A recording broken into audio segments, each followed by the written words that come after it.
Hi friends, welcome to my channel homemakers ideas. இன்றைக்கி பார்க்க போகிற இந்த வீடியோ கண்டிப்பாக உங்களுக்கு யூஸ்ஃபுல்லாக இருக்கும். இப்போ நம்ம பார்த்துட்டு இருக்கிறது ரீசார்ஜபிள் லைட்டர். இதில் வந்து லாங்காக இருக்கும், ஃப்ரண்ட் போர்ஷன் மட்டும் இந்த மாதிரி ஃப்ளெக்சிபிளாக இருக்கும். எந்த ஆங்கிளில் வேணாலும் நம்ம வந்து ஃபோல்டு பண்ணிக்கலாம். இப்போ இதில் சைடில் தான் வந்து ரீசார்ஜ் பண்ணிக்கிறதுக்கான பாயிண்ட் கொடுத்துருக்காங்க. இந்த பெரிய பட்டன் இருக்குது இல்லைங்களா, இதை வந்து ஜஸ்ட் நம்ம வந்து மேலேயும் கீழே நம்ம வந்து ப்ரெஸ் பண்ணிக்கலாம். மேலே அழுத்தும் போது ஆன் ஆகும். அப்போ கீழே வந்து நமக்கு எவ்வளோ பேட்ரி இருக்குது அப்படிங்கிறத இண்டிகேட் பண்ணோம். இப்போ 3 பாயிண்ட் இருக்குது. ஸோ இதில் வந்து மேலே இருக்கிற பட்டனை வந்து ஆன் பண்ணோம் அப்படின்னா அந்த டிப்பில் வந்து ஃபயர் மாதிரி வரும். கொஞ்ச நாளாக இந்த லைட்டை தான் நான் யூஸ் பண்ணிகிட்ருக்கேன். ரொம்பவுமே சாட்டிஸ்ஃபைடாக இருக்குது. யூஸ் பண்ணுறதுக்குமே நமக்கு ரொம்ப கம்ஃபர்டபுளாக இருக்குது. இதை சார்ஜ் பண்ணிக்கிறதுக்காக அவங்களே சார்ஜபிள் வயரும் கொடுப்பாங்க. அடாப்டரில் ஃபிக்ஸ் பண்ணிவிட்டு நம்ம வந்து இதை சார்ஜ் பண்ணிக்கலாம். வாங்கும்போதே லைட்டரும் சார்ஜபிள் வயரும் சேர்த்து தான் வரும்.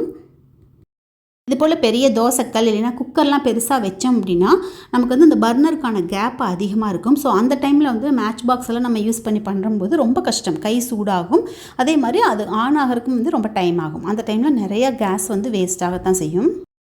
இந்த லைட்டர் பார்த்திங்கன்னா நல்லா லென்த்தியாக இருக்கிறனால நமக்கு வந்து ஈஸியாக ஸ்டவ் ஆன் பண்ணிட முடியும். இந்த லைட்டர் யூஸ் பண்ணதுலேருந்து நான் அப்சர்வ் பண்ணது என்னென்னா, ஒரு நாளும் கை சூடாகலை. ஃபஸ்ட் அட்டம்ப்ட்லேயே ஸ்டவ் ஆன் ஆகிடும். அதேமாதிரி கொஞ்சம் கூட கேஸும் வேஸ்ட் ஆகாமல் இருக்கும்.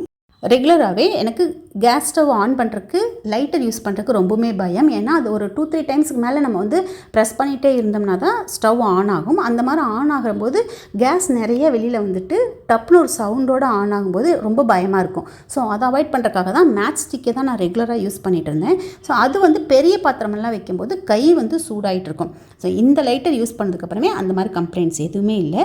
உங்களுக்கு பிடிச்சிருந்துச்சுன்னா நீங்களும் ட்ரை பண்ணி பாருங்கள். இந்த லைட்டர் நான் ஆன்லைனில் தான் வாங்கினேன். இதனுடைய லிங்க் வேணால் உங்களுக்கு டிஸ்கிரிப்ஷனில் கொடுக்குறேன். தேவைப்பட்டுச்சுன்னா செக் பண்ணி பாருங்கள். தேங்க்யூ.